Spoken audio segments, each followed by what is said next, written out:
Assalamu alaikum wa rahmatullahi wa barakatuh. Welcome to Radio Afni Awaz. This is your Sunday show with your brother Abu Musa.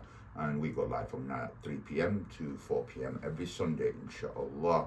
Hope that you're all well. Hope that you've had a very good, productive week. It's another week passed by, and we are approaching the final week before Ramadan. We have a few more days to go. I think potentially, inshallah, Ramadan could fall on the Wednesday or the Thursday, unless you know better than I.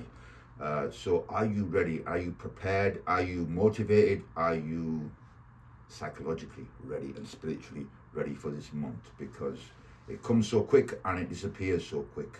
I can only recall last year, and here we are again, inshallah. We are blessed to have this opportunity. But before I go, give you a bit of a Ramadan reminder or some motivational kind of reminders to get you, prepared for that month and set yourself that challenge for that month. There's a couple of things that I'd like to touch on. As you know, my show, those of you that are regular listeners, we try to look at whatever we can this week to see what's been going on here and there and around the world. And I think yesterday, correct me if I'm wrong, but it was Valentine's Day. Not that I am one to advocate Valentine's Day in any way, but it passed by yesterday, I think it was. And I'm sure many Muslims were out there with their spouses and what have you, going out for their dinners and everything else that they do on the Valentine's Day. I mean, we know the position of Muslims on this whole issue.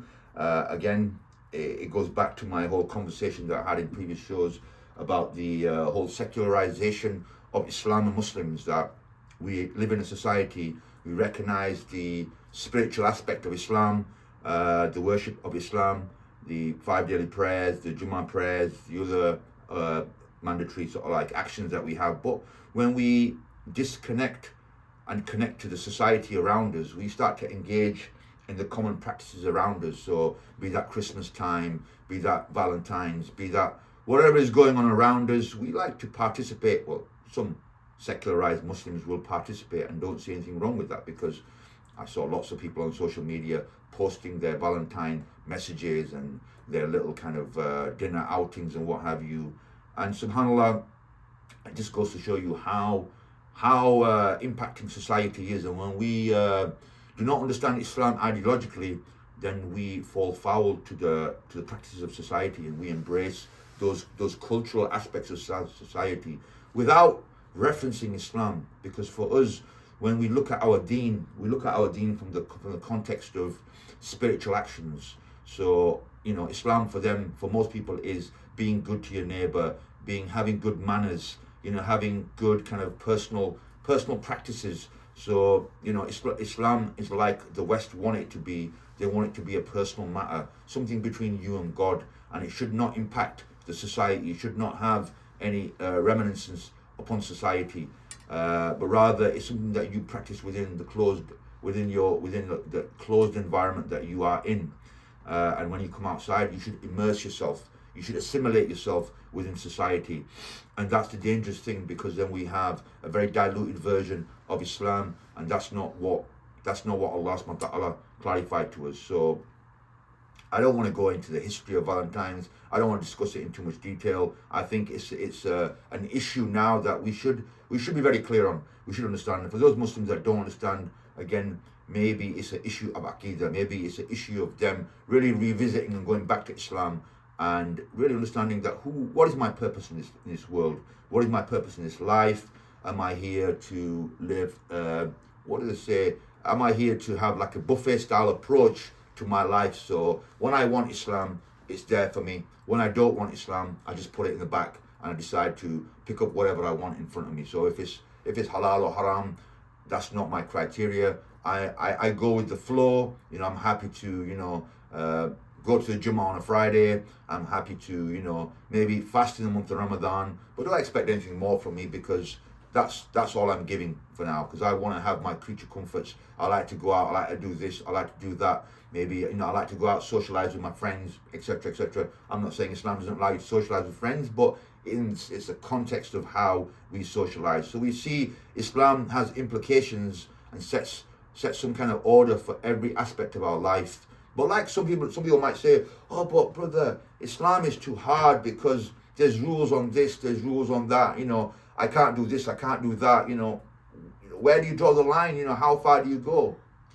It all goes back to your belief. In life, we are not here to just base our sense of direction by our instincts, by our emotions. Just because something may feel good or may feel right, or you see a society doing something, doesn't mean that as a human being, as a Muslim, we adopt it for ourselves. Because Islam has made us the enlightened creation. It's made us ponder and question and think when we do an action. We don't just follow.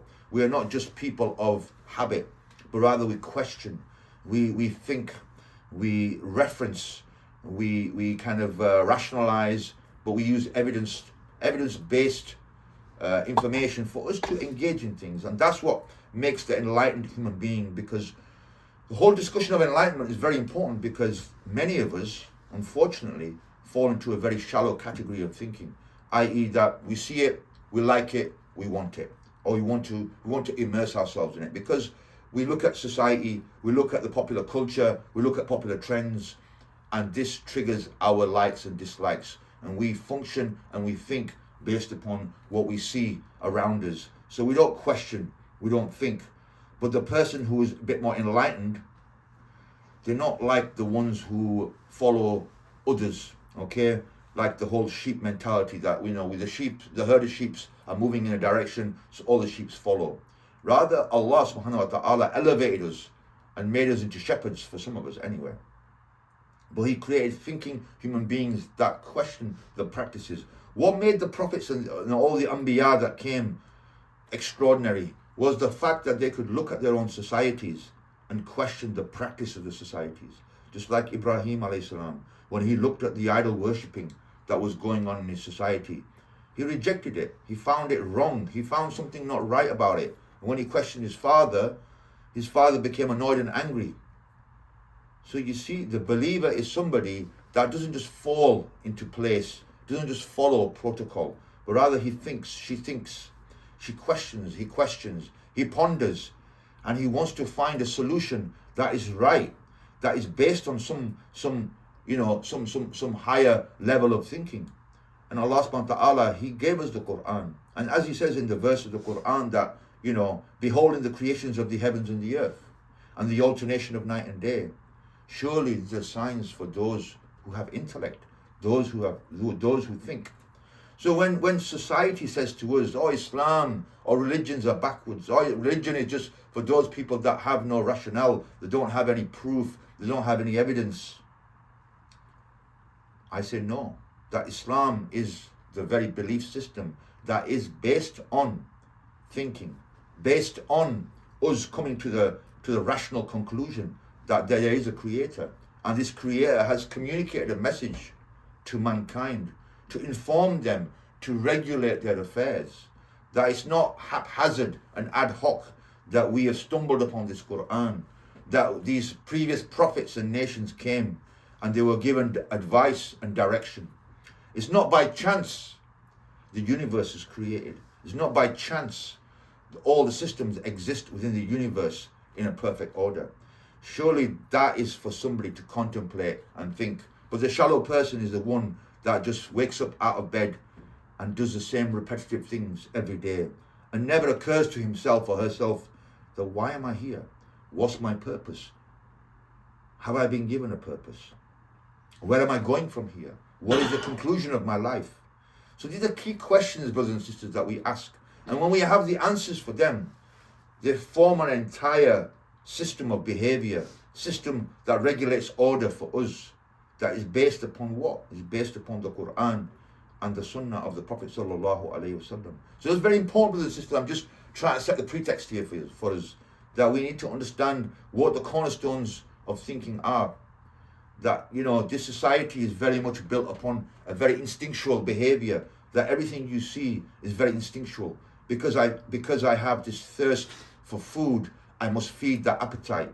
Because I have these desires, these sexual urges, I must satisfy them in however I can, in whichever way I can.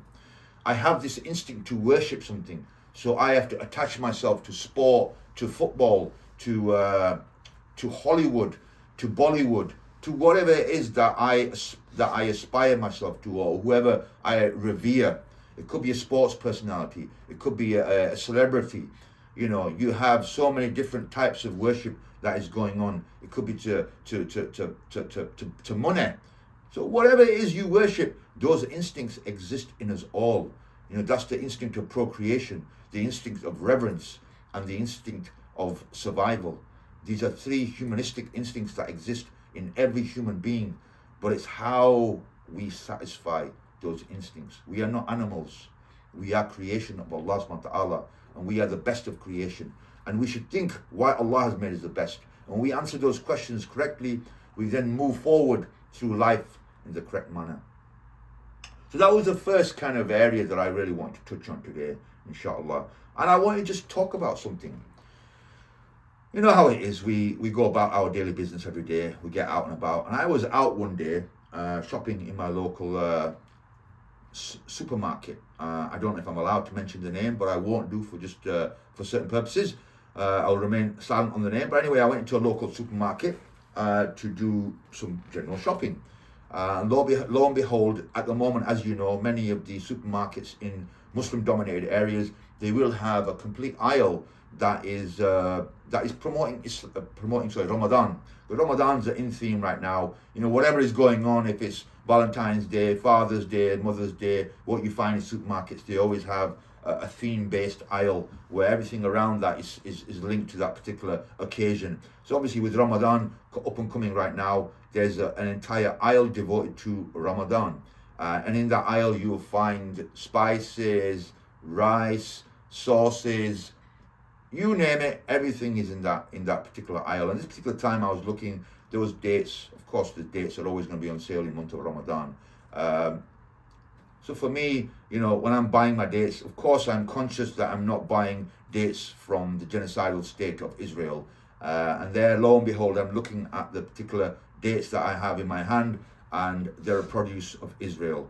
So at that moment, I'm very appalled at that and very disgusted at that. But what can you do? You can't start pulling all the dates off the shelf. That's illegal because it's not my business. I don't own it. I don't have the power to do that. So I walk away thinking about this, and I leave the store, walk home, and it's on my mind. It's playing on my mind because, you know, as a believer, we have to really ask ourselves that what is our capacity? What is the remit that we can influence, and what can we do? And what can you do here in this society? You might say, oh, brother, we don't have the power to do anything. We can't do anything. We just got to go with the flow and accept it. You know, they're non-Muslims. What do you expect from them? Absolutely not. I think, you know, as the hadith of the Prophet ﷺ said, that if you see something that is not right,